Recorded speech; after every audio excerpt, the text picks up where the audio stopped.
आमच्या पैशात उभा आहे हे फक्त आता परत नवीन बँकेचं लोन फेडून ही मालक झाले, परंतु ही संस्था त्यावेळेस सहकार शिरोमणी कारखाना आहे. एक मिनिट, तसं नाही, तुम्ही विषय हे करू नका. हा विषय नाही म्हणजे हा विषय लोकांचे पैसे देण्याचं गरजेचं नाही. साहेब 72 कोटी रुपये आहेत आमचे सगळे इथं. आज आम्ही आपल्याकडं याच्यावरती 2021 साली आम्ही आंदोलन केलं. जोपर्यंत काळेंगड कारखाना होता या कारखान्याचे एका सेकंदात एका अर्ध्या मिनिटात इतिहास सांगतो. 2010 पासून 15 पर्यंत लोकांकडून पैसे गोळा केले. साधारण 72 कोटी रुपयाचा आकडा हा आता MCAनं काढलेला आहे. तो इन्व्हेस्टिगेशन ऑफिसर म्हणून नियुक्ती केली आमच्या तक्रारीनंतर आणि त्याने आकडा काढला की 72 कोटी रुपये इथं सभासदांचे आहेत, शेतकऱ्यांचे आहेत. आम्ही यांना मांडतो की ते पैसे द्या. यांचं असं म्हणणं आहे की आम्ही कारखाना विकत घेताना ती जी जुनी देणे ती त्यांचं आहे, बरोबर ना? तर तुम्ही देणार आहात ते तर सांगा आम्हाला. त्या पैशाचं काय? आज तुम्ही संस्था प्रायव्हेट म्हणून म्हणताय. प्रायव्हेट कशी आमचे पैशाने उभं राहिली ना. आज साहेब त्याच्यावर इन्व्हेस्टिगेशन झालं. कोर्टामध्ये आपण लिटिगेशन कोर्टामध्ये आहे, पण कोर्टामध्ये 4-5 शेतकरी गेले. विषय होता की सर्व एकत्रित म्हणून आम्ही तक्रार दिली. सर सांगतो ना, आता 1 मिनिट थांबा, माझा आधी पूर्ण माहिती देऊ द्या. त्याच्यानंतर इन्व्हेस्टिगेशन झालं. इन्व्हेस्टिगेशन कोणी केलं? मिनिस्ट्री ऑफ कॉर्पोरेट अफेअर्सनं केलं. त्याच्यापूर्वी पोलीस काय म्हणत होते आपले, आपण तसा अहवाल पण दिला 2022ला की बाबा हा कसा मॅटर नेमका, सिव्हिल आहे, क्रिमिनल आहे, तुमचे पैसे आहेत नाहीत, हा विषय हा त्यांनी तपासू द्या. MCAनं आम्हाला समजत नाहीये हे सभासदांचे पैसे आहेत मग कसे द्यायचे किंवा हा कसा गुन्हा करावा. म्हणून एक मिनिट तुम्ही कोण आहे?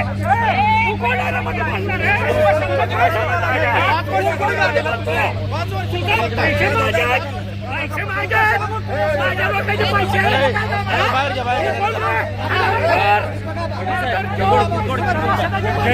तिकडे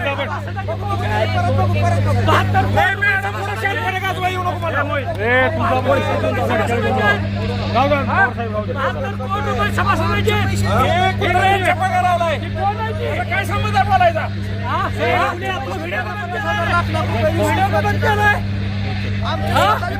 अधिकाऱ्यामुळे साहेब हे असं आहे. 1 मिनिट पैसे आमचे आहेत ना. काय झालंय? तपास झाला साहेब, तपास झाला. MCAनं साहेब आपल्या आता यांच्याकडे हेल्पर घालतो 6 महिने झाले. पहिल्यांदा पोलीस डिपार्टमेंट आम्हाला काय म्हणलं साहेब, कोणा दाखल करा म्हटलं की हा विषय MCAनं तपासू द्या, त्याचा निष्कर्ष काढू. निष्कर्ष निघाला 2 वर्ष तपासताना आणि regional director ministry of corporate अफेअर्सनी आपल्याला EDला एवढं पत्र दिलं की ह्याचं असं झालेलं आहे. आमच्या तर तुम्ही ह्याच्यावरची पुढची कारवाई. असं होऊन देखील गेले 8 महिने 6 महिने झाला आम्ही ऑगस्ट महिन्यामध्ये येतोय. तुम्ही लक्ष घाला, यांना बोलवा, ज्यांनी पैसे कसे त्यांना बोलवा, तो रिपोर्ट बघा आणि गुन्हा दाखल करा ना. पैसे द्या नाही तर गुन्हा दाखल करा. एक सेबीचं ऑर्डर झालेली आहे, सेबीची एक ऑर्डर झाली, दुसरी ऑर्डर मी करून घेतली सेबीची. त्या माध्यमातून काय लोकांचे पैसे दिले. ह्या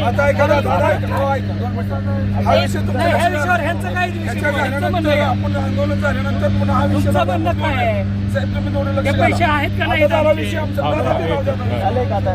विषय फक्त उसाचा दराचा एवढं बोलू की सांगितलं वाढवलं पाहिजे.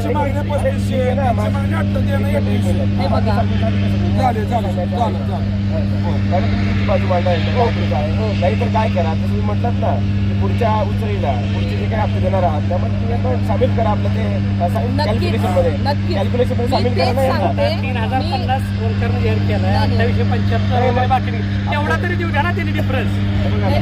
दुसरा हप्ता साहेब 6 महिन्यांनी काय म्हणतो दुसऱ्या महिन्यामध्ये कॅल्क्युलेशन करावं लागेल ना, सगळ्या गोष्टींचा अंदाज घ्यावा लागेल.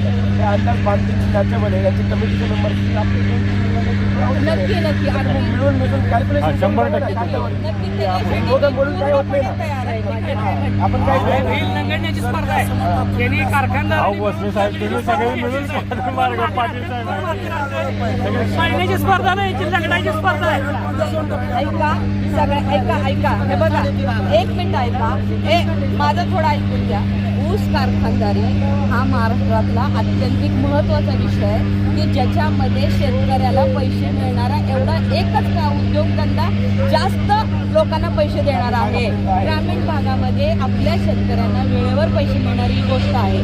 ह्याच्यामध्ये आम्ही पथ्य पाळलंय की आम्ही वेळेवर दर देतो आणि चोख वजन देतो. ह्या गोष्टीमुळं काय होतं ऐका नाही ऐका हे अनेक वेळेला टेस्ट पण झालेला आहे. तर फरक राहिला या वर्षी 200 कमी जगात अशी कुठली इंडस्ट्री आहे का? सुईचं सुद्धा दर वाढतो प्रत्येक. मी काय म्हणतो बघा आता कसं आहे शेतकरी तेवढेच महत्वाचे आहे. महागाई वाढली बरोबर आहे. शेतकऱ्या माल विकत घेणं एवढं महत्वाचं आहे बरोबर आहे की नाही.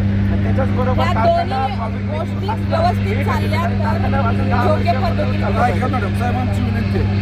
आता ऐका मॅडम हे जर आम्ही थांबणार तुम्ही देणार आहे ना पहिले उचल 3,000 रुपये जाहीर करा. तुम्हाला पुढे ज्या काय द्यायचं तुम्ही तुम्ही पुढे चला मॅडम. 3,000 रुपये जाहीर करा तर आम्ही मॅडम आमची यावर्षी पहिले उचल 3,000 करा. तुम्ही मग उठतो नाही तर तुम्ही उठणार चांगलं चालवताय वेळेवर पैसे देताय त्याबद्दल आम्ही अभिनंदन आहे. स्वागत आहे. आम्ही काही तुम्हाला विरोध करायला नाही.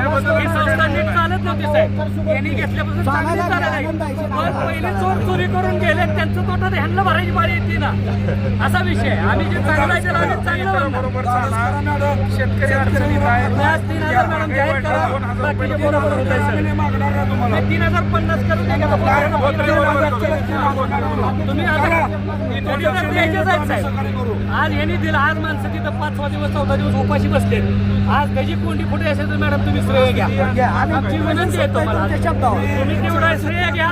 बाकीचे कारखानदार 3,050 वर येऊन बसतील आणि सरांनी माहिती मला तुम्हाला तेच सांगायचं आहे. विनंती आहे मॅडम तुम्ही जर शेतकरी लोकांकडे फक्त 3,050 करा. 3,000 ठीक आहे 3,000 करा. 3,000 करा ताई. तुम्ही जे बोललात बरोबर. मला थोडंसं बोलू द्या की मी जे बोलते आहे की हे युनिट चालणं पण गरजेचं आहे. बरोबर आहे. तर माझं म्हणणं आहे की एकाच वेळेला जर समजा हा लोड पडला आणि पुढच्या वर्षी चालवणं अशक्य झालं तरी अडचणीचं होईल.